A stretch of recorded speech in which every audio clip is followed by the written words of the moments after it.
जी अस्सलाम वालेकुम students. PMA 149 latest question updates. कुछ सवाल हैं जो कि जिनकी मैंने पावर पॉइंट बनाई है। वैसे कुछ क्वेश्चंस जो पिछले 3-4 दिन के थे वो आपसे एलएमएस ऐप में आपसे पूछ लिए गए थे क्विज के जरिए, और फिर हमने कुछ जो है अपना लाइव टेस्टिंग पोर्टल पे भी आप लोगों से पूछे थे। तो मैंने कहा चलो आपके साथ एक प्रेजेंटेशन बना के शेयर कर दी जाए, ताकि बेहतर तौर पे अंडरस्टैंड कर सकें।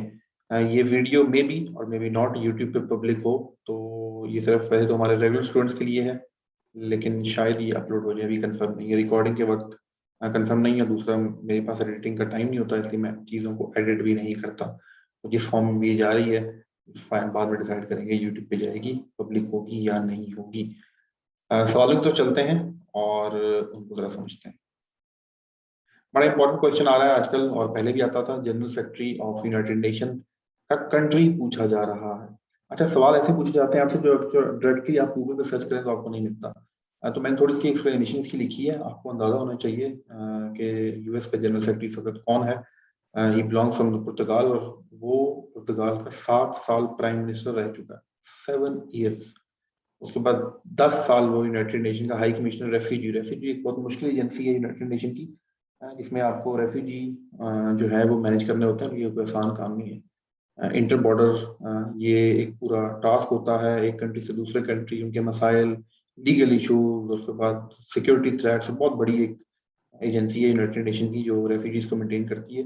तो वहां पर इन्होंने एज हाई कमिश्नर सर्व किया 10 साल, और 7 साल प्राइम मिनिस्टर। तो आप बैकग्राउंड देख सकते हैं कि यूनाइटेड नेशन का जो जनरल सेक्रेटरी आ रहा है, 9th जनरल सेक्रेटरी। और 2017 फर्स्ट जनवरी से ऑफिस जो है इन्होंने अपना वो इनिशिएट किया था, और पुर्तगाल से बिलोंग करते हैं। तो ये आपको इस तरीके से समझाने का मतलब सिर्फ ये है कि जब आप सवालों को सिर्फ इसका जवाब मैं दे सकता था आपको पुर्तगाल। हर कोई आपको यूट्यूब पे इसका जवाब पुर्तगाल दे के आगे चलेगा। फायदा क्या हुआ? ना ये आपकी गुफ्तगू का हिस्सा बन सका, ना ये आपकी डिस्कशन कहीं करके बैठेंगे उसका हिस्सा बन सका, ना ही ये कहीं आपकी स्पीच का हिस्सा बन सकता है, ना ही ये कहीं आपकी राइटिंग का पार्ट बन सकता है, क्योंकि आपने तो काम टपा हुआ काम किया है। तो जनरल नॉलेज को अगर इस तरीके से नहीं याद करेंगे, अगर आप शॉर्टकट ढूंढेंगे, तो ये आपको जिंदगी में फायदा नहीं देगा। टेस्ट शायद पास हो जाए, पर आपकी रियल पर्सनैलिटी ग्रूमिंग नहीं हो सकती जब तक आप जनरल नॉलेज को उसकी रियल कोर जो सेंस है उस तरीके से ना पढ़ें। एक सवाल आपके सामने एग्जाम्पल है, इसका जवाब सिर्फ पुर्तगाल भी हो सकता था। एंटीनियो पुर्तगाल में लिख देता, आपको जवाब मिल जाता। अब आपको पता है वो कौन शख्स है। अब आपके नॉलेज में ये इजाफा हुआ है कि he was the prime minister for 7 years of Portugal. He serve 10 years as a high commissioner of refugee. 2017 से उसने अपना ऑफिस संभाला। तो ये सारी जब हिस्ट्री आपको मालूम होती है, तो कल को बैठ के आप कहीं कोड कर सकते हैं। अगर आप सोचें कि आप कहीं बैठे हुए हैं किसी गुफ्तगू के अंदर या किसी जगह पर आपने ये चीज कोड की है कि वो आपको पता है कि इस वक्त जो current 9th general secretary of United nation है, वो प्राइम मिनिस्टर रह चुका है 7 साल पुर्तगाल का। तो जरा सोचें कि आप जहाँ बैठे होंगे वहाँ के लोग आपसे इन्फ्लुएंस होंगे या नहीं होंगे। इन्फ्लुएंस ऑफिसर लाइक क्वालिटी है जो कि जाके आके आईएसएसबी में चेक होती है। तो इन्फ्लुएंस कोई शख्स किसी को अपने नॉलेज से ही कर सकता है, और जनरल नॉलेज वो वाहिद चीज है जिससे आप बहुत ज्यादा लोगों को इन्फ्लुएंस कर सकते हैं। उम्मीद है आपको जो बात मैं समझाना चाह रहा था वो समझ आ गई होगी। अगले सवाल की तरफ चलते हैं। Dash, also called as Sanul Qasas, the best of stories, the story of Prophet Yusuf alayhi salam, Surah Yusuf, also called as Sanul Qasas. Which surah is on the name of Aunt चूंटी के नाम पे कौन सी सूरत है? इसका जो background है, रवायात है, वो दो चूंटियों की कन्वर्सेशन थी उसके बारे में। लेकिन इस सूरत के अंदर चूंटी में इतना ज्यादा जिक्र नहीं है। इसको अल नमल कहा जाता। अल नमल सूरत जो है वो आंट के नाम पे रखी गई, नाम रखा गया। What chemical is used when an ant bites? जब चूंटी काटती है तो कौन सा केमिकल रिलीज करती है? वो कौन सा केमिकल उसके काटने में इस्तेमाल होता है?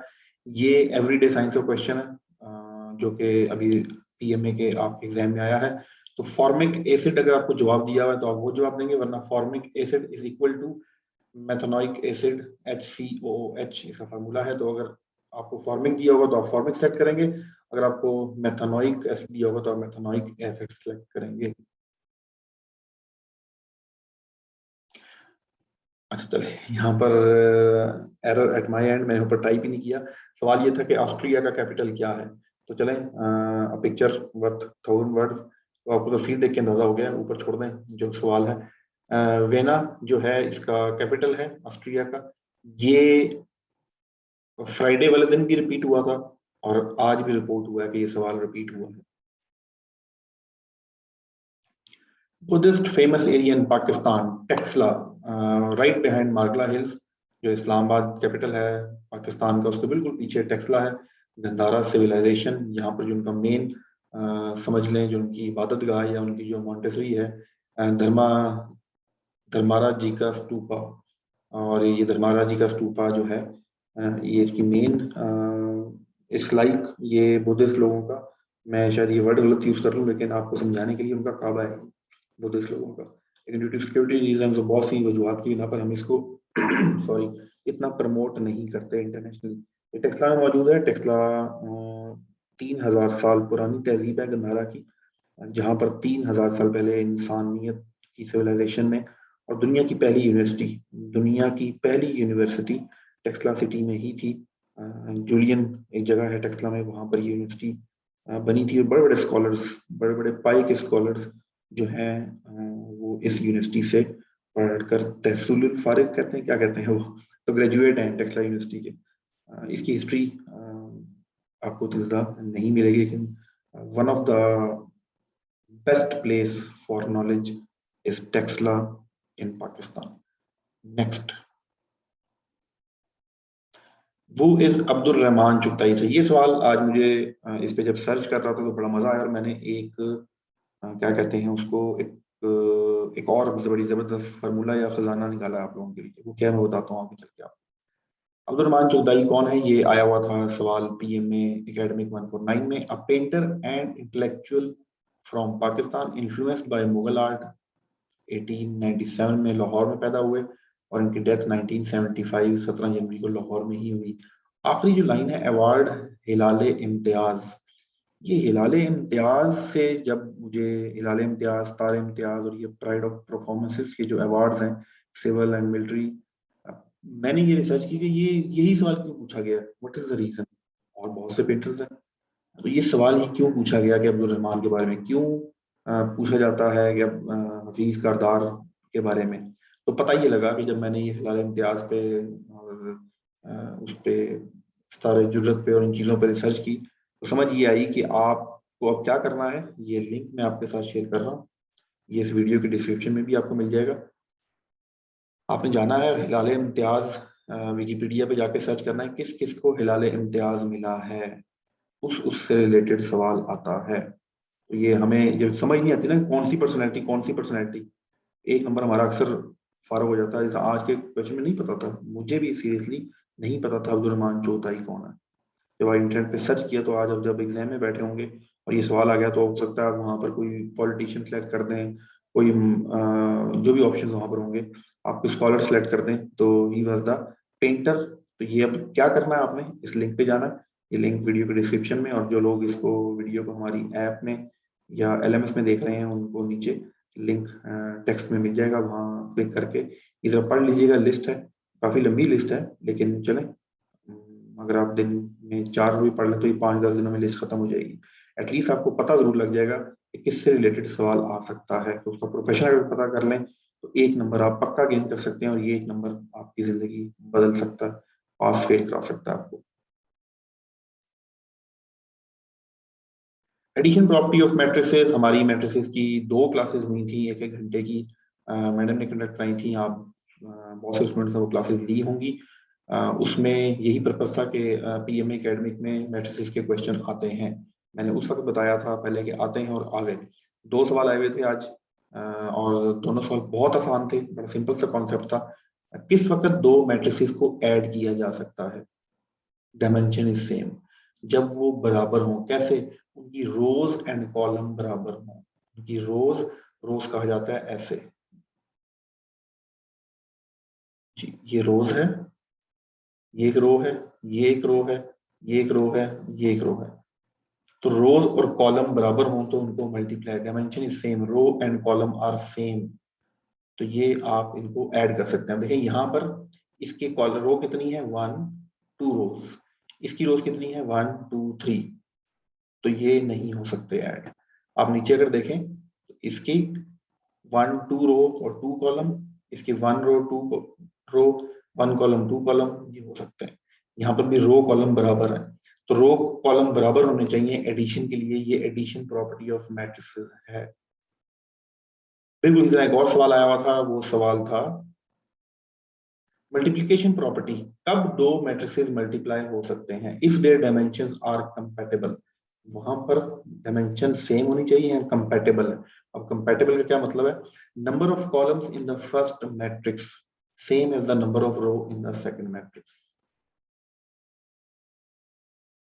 Number of the columns, column क्या होता है, ये एक कॉलम, कॉलम को याद रखें, बिल्डिंग होती है ना, हॉल होता है, उसके अंदर पिलर लगे होते हैं, वो भी कॉलम कहते हैं ना उनको, खड़े होते हैं वर्टिकली। तो दो कॉलम और यहाँ पर दो रोज इक्वल हो गई, ये मल्टीप्लाई हो सकता है।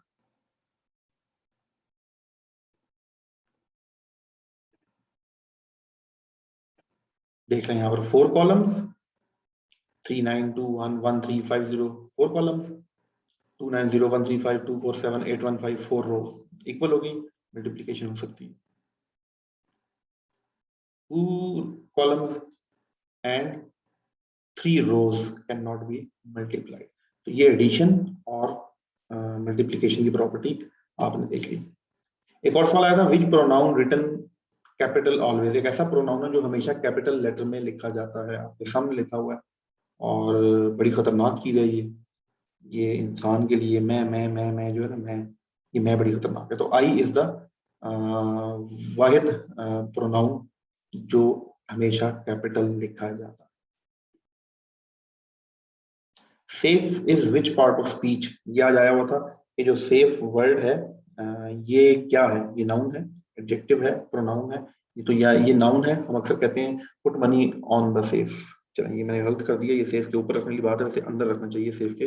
अगर आप सेफ के ऊपर पैसे रखेंगे तो फिर वो सेफ नहीं होंगे, वो उठा के ले जाएगा। जब आप सेफ के अंदर पैसे रखेंगे, यहाँ पर इन होना चाहिए था। तो नाउन है, एक चीज का नाम है, सेफ एक लॉकर टाइप सी चीज होती है, तो नाउन के तौर पे भी इस्तेमाल किया जा सकता है। My home is the safe place, is the safest place. अब मैंने नाउन को, अपने घर को मैंने नाउन को जो है वो एक्सप्लेन किया है, तो ये एडजेक्टिव हो गया। तो अब आपके एग्जाम में अगर ये आ जाए safe is which part of speech, तो अगर नाउन गिवन है तो नाउन सेलेक्ट करेंगे, अगर एडजेक्टिव गिवन है एडजेक्टिव सेलेक्ट करेंगे, अगर नाउन और एडजेक्टिव दोनों गिवन है तो नाउन सेलेक्ट करेंगे, क्योंकि नाउन पहले है बाद में एडजेक्टिव होता है, तो नाउन आपने सेलेक्ट करना है। वैसे ही दोनों आपको आंसर्स में नहीं होंगे। First Pakistani women to climb mount Everest, Samina Baig जो है वो पहली खातून है जिन्होंने माउंट एवरेस्ट जो है वो सर की थी। ये फर्स्ट वुमेन के सवाल इस वक्त आ रहे हैं, first 3 star journal, first pilot, first fighter pilot. तो ये फर्स्ट की वुमेन देख लें कि, और देखें ये क्यों आ रहे हैं सवाल। आपने देखा होगा रिसेंटली एक खातून है, उनको जनरल का सर्जन जनरल का रैंक मिला है पाकिस्तान आर्मी में, उसके बाद उन पे मूवी भी बनी है, एक है निगार। और अब एक सेकंड मूवी एक और लेडी कैडेट पे आ रही है, जिसके अंदर साजिल एक्टर है, वो उसमें परफॉर्म कर रही हैं, एयर वाई पे आएगी, बन गई है, रिलीज होने वाली है कुछ दिनों में, बड़ी जबरदस्त मूवी है और बड़ी अच्छी है। तो कॉपी 7 मोहल्ले वालों की, लेकिन चलें अच्छी स्टोरी है। जिस राइटर ने लिखी है, मैं ये एक्सपेक्ट नहीं कर रहा था कि वो राइटर कॉपी करेगा, लेकिन उसने डायरेक्टर कॉपी उठा ली है।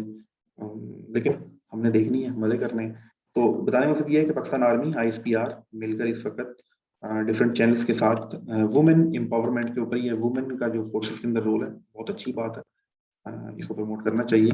उससे रिलेटेड सवाल आ रहे हैं, तो आपको ये पता होना चाहिए कि फर्स्ट वुमेन जिस जिस डिपार्टमेंट में, first women cricketer, first women football, ये तरह की चीजें जो हैं, नबिया हैं फुटबॉल की, कैप्टन मुझे भी याद निकल गया, पाकिस्तान की जो पहली कैप्टन फुटबॉल की हैं, मेरी उनसे मुलाकात हो चुकी है, अब जहन मेरे में नहीं है। तो इस तरह आप जो है ये याद कर लीजिएगा, सवाल इस तरह के रिपीट हो सकते हैं। Which country buys the most arms, असले की बात आ गई भाई, असले की, असला बारूद। कौन सा कंट्री है जो सबसे ज्यादा असला खरीदता है। अब यहाँ पर इस वक्त ये मैंने इतने ज्यादा ऑप्शन देखे हैं, एग्जाम में इतने ऑप्शन नहीं होंगे, सिर्फ आपको समझाने के लिए आपके जहन में क्या आ रहा है। तो आप अगर यूट्यूब पे वीडियो देख रहे हैं तो कमेंट में लिख सकते हैं। अब मैं भी जरा यूट्यूबर वाली हरकतें करूँ ना, यूट्यूब पे जरा इसलिए करते हैं ना लोग कमेंट लेने के लिए। तो आप लिखें कमेंट्स में कि कौन सा कंट्री है जो सबसे ज्यादा असला खरीदता है। तो जब आप कमेंट कर देंगे तो मैं 1 या 2 दिन बाद इस वीडियो में पिन कर दूंगा वो कमेंट, जिसके अंदर मैं बता दूंगा ऑप्शन क्या था।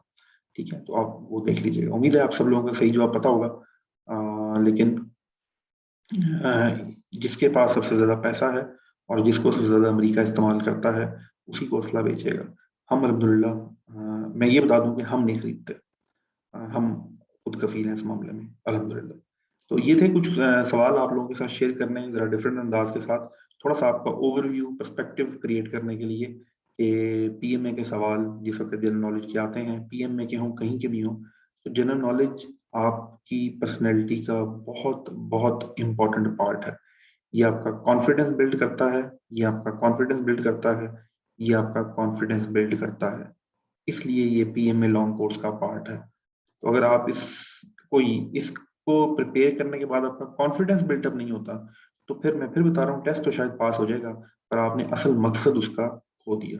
तो काइंडली, बेशक टाइम कम है, थोड़ा सा एक्सप्लेन करके चीज़ों को पढ़ा करें, चीज़ों के बारे में थोड़ा सा नॉलेज 1+ करके हासिल किया करें। थैंक यू सो मच जी, बहुत शुक्रिया। अल्लाह हाफिज।